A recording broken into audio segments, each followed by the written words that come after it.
So, these three subatomic particles that make up an atom, the proton, the neutron, and the electron, these three subatomic particles make up all atoms, whether it's an atom of carbon, an atom of hydrogen, an atom of iron.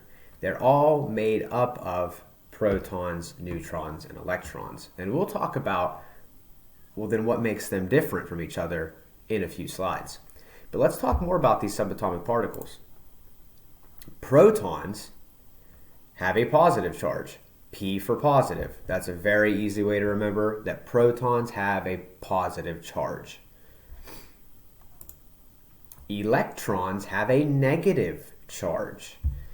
Okay, electrons have a negative charge, and if protons have positive and electrons have negative, then I guess the neutron must have no charge or neutral charge.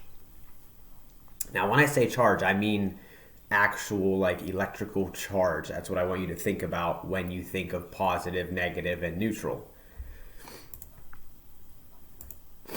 Positive, negative, and neutral. Proton, electron, neutron.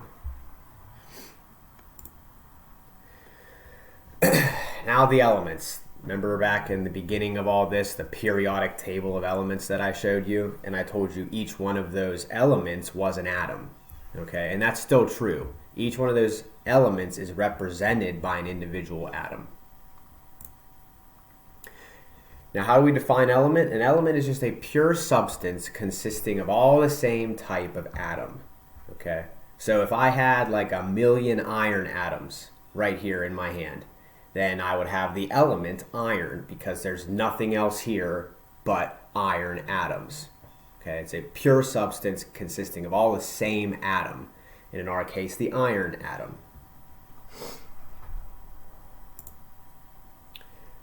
There are more than about 100 known elements, but believe it or not, this is going to shock you. Only about 20 to 24 of those 100 plus atoms, aka elements, are necessary and commonly found in living things like you and I. 20 something. That's like a fifth or a fourth of all the elements in the universe are necessary for life. And please don't get confused. For our understanding, when I say element, I want you to think atom. And when I say atom, I want you to think element. I don't want you to separate those two words. I want you to think of them as synonyms of each other.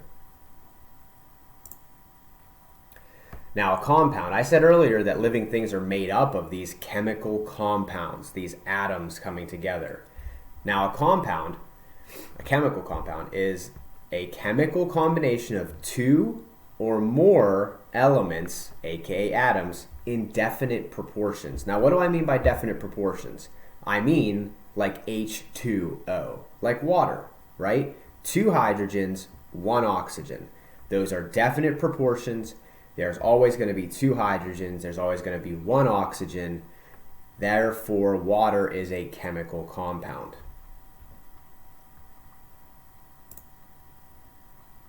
And you can see I have that example here for you to read if you would like.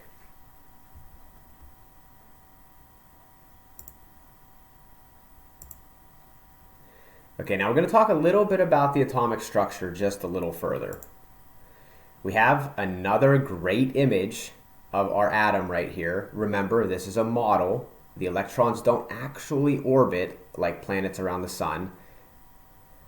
But this shows us we have our neutrons and our protons making up the nucleus, and then we have our electrons outside the nucleus. That's the general structure of any atom.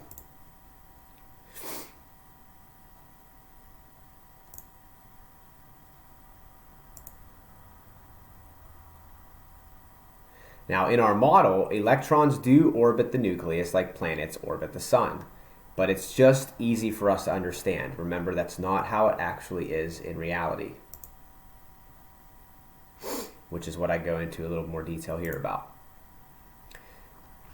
And again, it's important to remember that all atoms, whether it's carbon, iron, californium, titanium, tritium, radium, no matter what atom it is made of protons, neutrons, and electrons. Okay, now, how on earth does one atom connect to another atom? How does hydrogen connect to oxygen to make water? How does a hydrogen atom made of protons, neutrons, electrons, and an oxygen atom made of protons, neutrons, electrons, how the heck do they come together to make water? Why don't they just stay apart? Why don't they come together and then fall apart? What holds them together? What holds all atoms together with other atoms? Chemical bonds. The atoms that compose compounds, okay, like water, like the compounds that make you and I up, they're held together by these things called chemical bonds. Now, in this image here, I'm showing you some chemical bonds. They're represented by these gray lines, and the red dots are atoms. Okay, the red dots are atoms, and the gray lines are chemical bonds. Notice how all these atoms are held together by chemical bonds. Now, bond formation. Making a chemical bond between two atoms always involves the electrons. Always. Remember, the electrons are on the outermost rim of the atom.